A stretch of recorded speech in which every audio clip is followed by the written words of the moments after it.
The U.S. is jacking up tariffs on Canadian softwood lumber to over 20%. BNN Bloomberg, Canada mulls export quotas in response to escalating lumber trade war. Reuters. Just a few months ago, North America's lumber trade looked like it was settling down. Now, it's a battleground again. In Washington, Trump is reviving old fights. In Ottawa, Mark Carney is slamming doors, literally and figuratively. And in Detroit, home builders and contractors are waking up to skyrocketing costs that could cripple an already fragile housing sector. A new trade crisis is erupting. And it's not just about wood. It's about power, leverage, and the survival of industries on both sides of the border. How did lumber become a weapon again? For decades, Canadian softwood lumber flowed freely across the border into the United States. The post-war economic boom had created insatiable demand for housing, and American forests simply couldn't keep up. Canadian lumber, abundant and competitively priced, became a cornerstone of the U.S. construction sector. From suburban homes in Phoenix to high-rises in Chicago, Canada's forests helped build America's skylines. This relationship was not just economic, it was political, even cultural. Lumber mills in British Columbia and Quebec thrived on U.S. demand, while American homebuilders grew reliant on that steady, affordable supply. By the 1990s, over 30% of all softwood used in the U.S. came from Canada. For a while, it looked like this cross-border supply chain had found its equilibrium, but cracks began to appear. American producers, particularly in the Pacific Northwest and the U.S. South, started accusing Canada of unfair trade practices. Their claim that Canadian provinces subsidized their lumber by controlling vast public forests and underpricing stumpage fees. The result, they argued, was dumping Canadian companies, selling lumber below fair market value, and undercutting U.S. mills. This led to decades of trade battles, temporary deals, and endless litigation through NAFTA and then USMCA. The 2006 Softwood Lumber Agreement brought temporary peace, but it expired in 2015, and since then, skirmishes have flared up like forest fires. With no permanent framework in place, each new U.S. administration has had the power to reset the rules.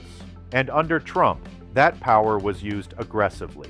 What began as a simmering trade dispute has once again escalated into a full-blown political and economic conflict, one that now threatens industries far beyond logging. In July 2025, the U.S. Commerce Department dropped a bombshell. Anti-dumping duties on Canadian softwood lumber would rise sharply from a prior average of 7.66% to 20.56%. When combined with existing countervailing duties of 6.74%, the effective tax on Canadian lumber soared past 27%. And that wasn't the end of it. The Trump administration signaled that even more aggressive moves could follow, including a Section 232 investigation framing lumber as a matter of national security. According to the administration, Canadian exporters had been engaging in chronic unfair trade, exploiting public forestry subsidies to flood the American market with cheap timber. A Commerce Department official stated, "American mills cannot compete when foreign governments distort the playing field." Trump's White House quickly echoed the message. In a campaign rally in Ohio, the former president thundered, "We're going to stop the wood cheats once and for all." But the political calculus wasn't just about lumber. Heading into the 2026 midterms, Trump needed to rally support in key swing states like Michigan, Pennsylvania, and Wisconsin, states with deep industrial roots and lumber communities feeling squeezed by foreign competition. The tariff hike was as much about votes as it was about economic theory. Behind the scenes, U.S. lobbying groups like the Coalition for Fair Lumber Imports had been pressuring Washington to act for months. They argued that Canadian lumber's artificially low prices were costing American jobs and shuttering mills. Their data showed employment in U.S. sawmills had dropped 12% in the past 2 years, even as housing demand remained high. But critics say the numbers tell only half the story. The U.S. lumber industry has faced its own demons: outdated infrastructure, labor shortages, environmental restrictions, and wildfires that have devastated millions of forested acres. Even when prices were favorable, many U.S. mills couldn't ramp up production fast enough. Still, the administration pressed on. In March 2025, Trump ordered the Commerce Department to initiate a Section 232 investigation. That clause, rarely used, allows the U.S. to impose tariffs on imports that threaten national security. It had previously been deployed in Trump's first term for steel and aluminum. Now, wood joined the list. Analysts saw it as a pressure tactic, aimed not just at Canada, but at future trade negotiations. If Section 232 tariffs were enacted, duties could climb by another 25%, effectively locking out a third of America's lumber supply. The announcement sent shockwaves through the futures market. Prices jumped 25% in a matter of days, hitting $710 per thousand board feet, the highest level since the post-COVID housing boom. And in Detroit, where housing projects were already operating on razor-thin margins, panic quietly set in. If Trump thought Canada would quietly absorb the hit, he was mistaken. Within 48 hours of the U.S. announcement, British Columbia Premier David Eby held a press conference in Vancouver. Standing before a backdrop of timber industry leaders, he delivered a stark warning. "We are not going to be bullied out of the market." Behind closed doors, Canadian officials were already crafting their counter-move. A bold one. The idea? Quotas.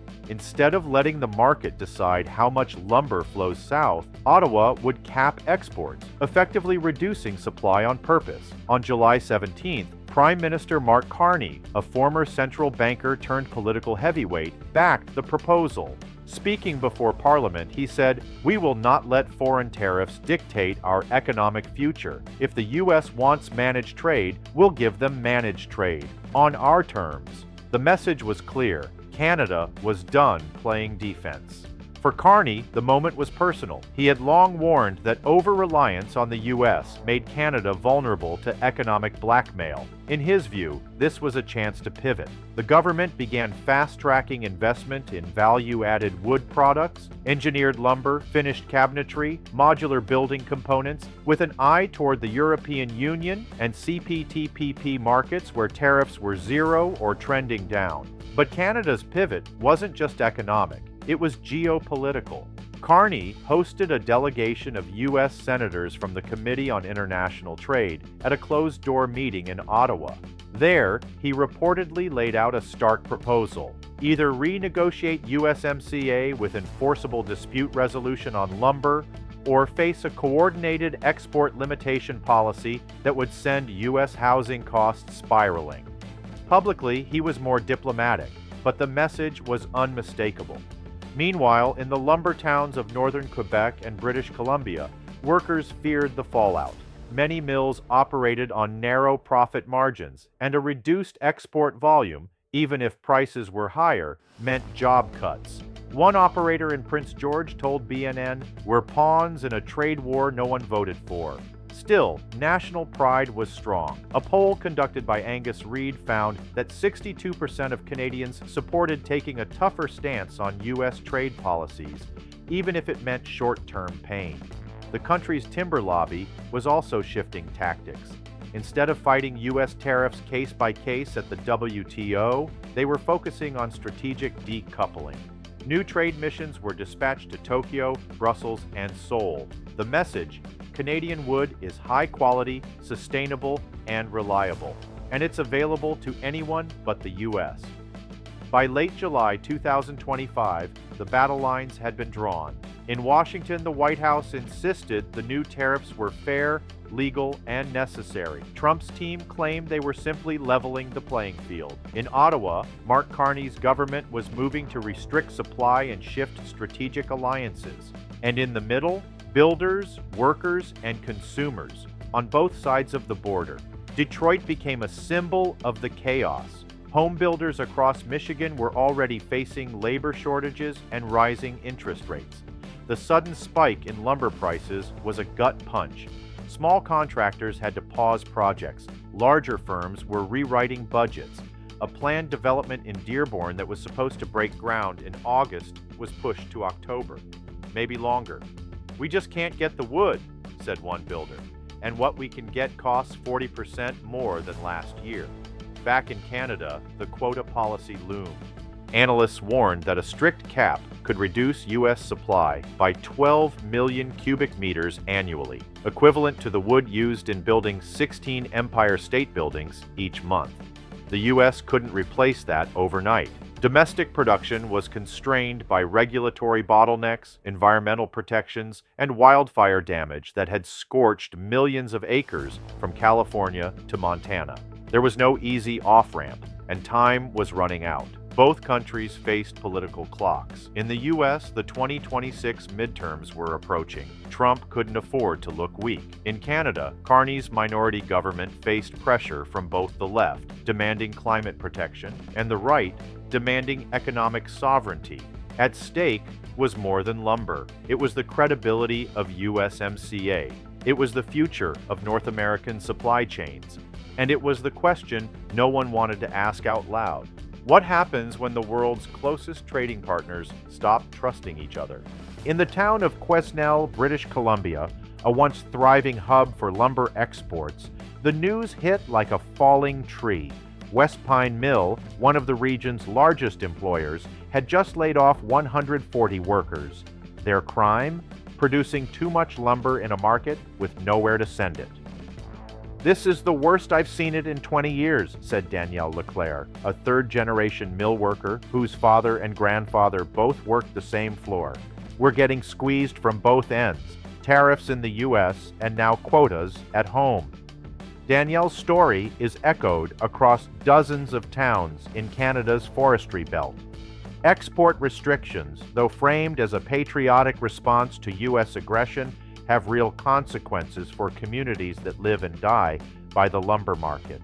Even with rising prices per unit, overall revenues are down as volume shrinks.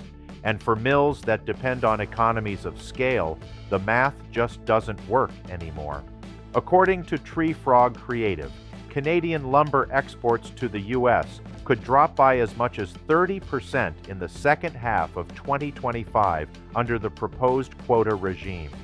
That translates into a potential loss of 2.5 to 3 billion Canadian dollars, much of it concentrated in small-town economies. In response, the federal government has pledged subsidies and transition funds, especially for mills that shift toward value-added production like engineered wood or prefabricated housing materials. But transitioning takes time, capital, and training, luxuries many operators don't have in the middle of a crisis. The broader challenge? Speed. Canada's pivot to Europe and Asia is strategically sound but logistically complex. Infrastructure for Pacific and Atlantic exports needs scaling. Trade relationships, though warming, aren't yet mature enough to fully offset the loss of the American market. And through it all, there's a sense of loss, not just of revenue, but of trust. "We always thought we were partners," Danielle said. "Now it feels like we're being punished just for being Canadian." In Livonia, a suburb of Detroit, general contractor Marcus Hines is facing his worst nightmare, walking away from a job he already signed. "I bid that project in May," he said, referring to a 7-home development just outside the city. "At the time, lumber futures were sitting around $530. Now they're over $700. That's a $10,000 hit per house, easy." Marcus isn't alone. Across the Midwest and Northeast, builders are revising bids, halting projects, and renegotiating loans.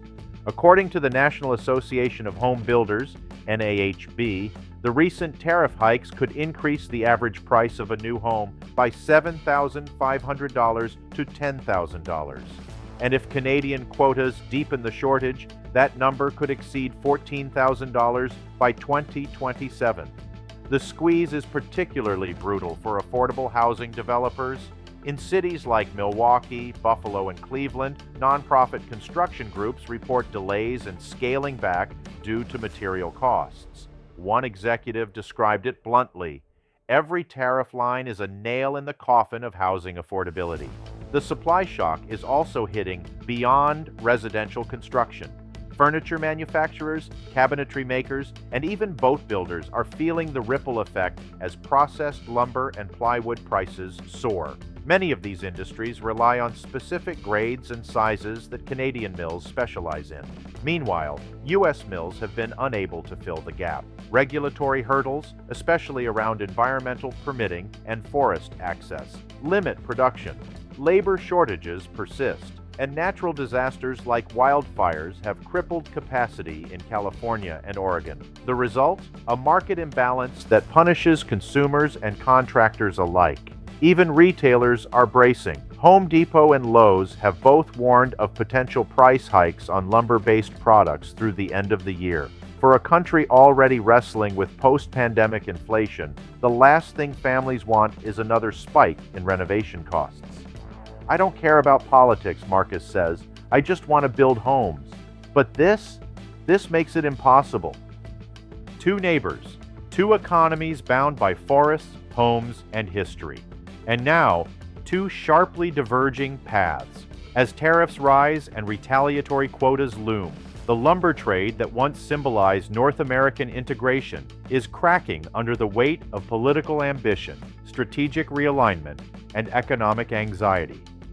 What was once a disagreement over stumpage fees has become a litmus test for the future of continental cooperation. Detroit is stalling. Quesnel is bleeding. The promise of a seamless North American supply chain, one that could withstand pandemics, wars, and global shocks, is being traded away splinter by splinter. So here's the question we're left with. If wood can break this bond, what's next? Let us know what you think in the comments. Like this video if you believe the future of trade should be built, not broken. And don't forget to subscribe for more stories from both sides of the border.